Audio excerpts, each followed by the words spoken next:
नमस्कार, मैं नीरज मोतला। आप देख रहे हैं न्यूज टुडे 9। प्रयागराज के आस्था के समंदर में, महाकुंभ में अपनी आस्था को लेकर के, अपनी श्रद्धा को लेकर के हजारों हजार लोग जो अब बेघर हो गए हैं, कई लोगों की जानें चली गई हैं और हजारों लोग लापता हैं, उनको लेकर के कुछ टपोरी, कुछ लफंगे और कुछ गेरुआ वस्त्र पहन करके कथा कहने वाले लोग ये कह रहे हैं कि प्रयागराज के मेले में जिन लोगों की मौतें हुई हैं उनको मोक्ष मिल गया है। और ये बात कही बागेश्वर धाम के एक कथावाचक ने, जो कथावाचक लोगों का भविष्य बताने का काम करता है, पर्ची निकालता है, ढोंग करता है, नाटक करता है, और उसके इस ढोंग नाटक ने करोड़ों रुपया ठक्कर के लोगों से कमा लिया है। मैं बात कर रहा हूं धीरेन्द्र शास्त्री की। उस धीरेन्द्र शास्त्री ने प्रयागराज में मारे गए इस भीड़ में, इस भगदड़ में, इस अफवाह के बीच जो भगदड़ मची थी, जिसमें हजारों लोग लापता हुए हैं और सैकड़ों लोगों की मौतें हुई है, उन मौतों पर मजाक करते हुए और हंसते हुए ये कहा है कि जो यहां मरे हैं उनको सीधी मौत नहीं हुई है, बल्कि उनको मोक्ष प्राप्त हो गया। तो हम ये पूछना चाहते हैं धीरेन्द्र शास्त्री से, क्यों धीरेन्द्र शास्त्री तुम क्यों नहीं मर जाते? तुम क्यों मोक्ष प्राप्त नहीं करते? तुम अपने घर वालों को ये सलाह क्यों नहीं देते? अपने मिलने वालों से ये बात क्यों नहीं कहते? तुम सब इकट्ठा हो करके अपनी जान गंगा के तट पर इस भीड़ में इसी तरीके से, जिस तरीके से, जिस बेदर्दी से यहां लोगों की मौतें हुई है, इस कुप्रबंधन के बीच, अव्यवस्था के बीच ऐसी ही मौत प्राप्त करके आखिर तुम मोक्ष क्यों नहीं प्राप्त करते धीरेन्द्र शास्त्री? और धीरेन्द्र शास्त्री, आप तो कहते थे कि आपको भविष्य का पता है, आप तो पर्ची देख करके लोगों का भविष्य बताने का काम करते हो, आप पर्ची देख करके ढोंग करने का काम करते हो, आप पर्ची देख करके आस्था के नाम पर, धर्म के नाम पर लोगों से ठगी करते हो, और जिस ठगी के चलते आपने करोड़ों रुपया छाप लिया है, करोड़ों रुपया इकट्ठा कर लिया है, आपने 50 पैसा भी उन मरने वाले के परिवारों के लिए नहीं दिया, बावजूद इसके आप उनकी मजाक उड़ाने का काम करते हो और ये कहते हो कि उन मरने वालों को तो मोक्ष प्राप्त हो गया। तो धीरेन्द्र शास्त्री, तुम जल्दी मरो और अपने परिवार वालों को भी सलाह को दो। एक बार ये सलाह परिवार के लोगों को करके तो देखो, आपको जूते मार मार के घर से बाहर ना कर दे तो तब कहना धीरेन्द्र शास्त्री।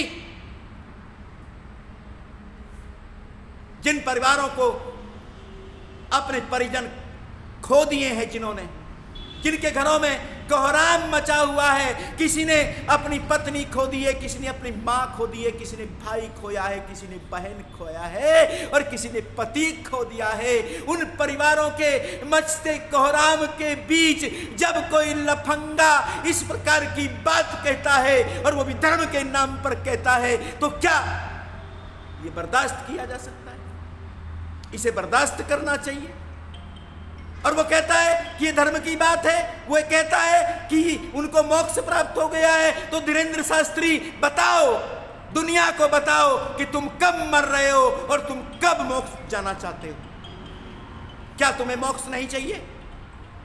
और यदि प्रयागराज के इस महाकुंभ में इसी प्रकार की दुर्गति से, भगदड़ से और उसके बीच हुई लोगों की मौत से मोक्ष मिलता है, तो धीरेन्द्र शास्त्री तुम क्यों पीछे हो?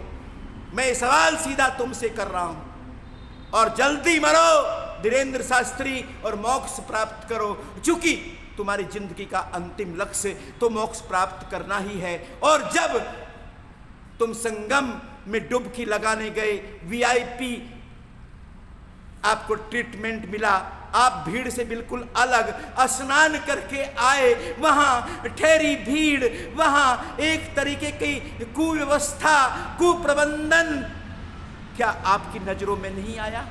आपको नहीं दिखा कि वहाँ खाने की भी लोगों को दिक्कत हो रही है? आपको नहीं पता चला कि जो वहाँ श्रद्धालुओं के लिए खाना बनाया जाता है उसे मिट्टी तक मिलाने का काम हुआ है? ये भी रिपोर्टें आ रही हैं। क्या इन रिपोर्टों पर आपका ध्यान नहीं है धीरेंद्र शास्त्री? आप धीरेंद्र शास्त्री उन मरने वालों के लिए, उन परिजनों के लिए जो कोहराम में हैं, जिनके परिवार के परिजन उनके बीच से चले गए हैं, अब कभी वापस लौट कर नहीं आएंगे, तुम उनके साथ मजाक कर रहे हो धीरेंद्र शास्त्री।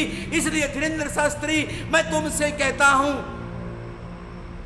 कि दुनिया को बताओ तुम कब मर रहे हो और कब मोक्ष प्राप्त कर रहे हो। इस धीरेंद्र शास्त्री ने गुस्ताखी की है, मजाक किया है मरने वालों की, एक तरीके से जो उनका अपमान मरने के बाद किया है। ये मानवीयता के आधार पर, हिंदू धर्म के आधार पर या दुनिया के किसी भी धर्म के आधार पर बर्दाश्त तो बिल्कुल नहीं किया जा सकता।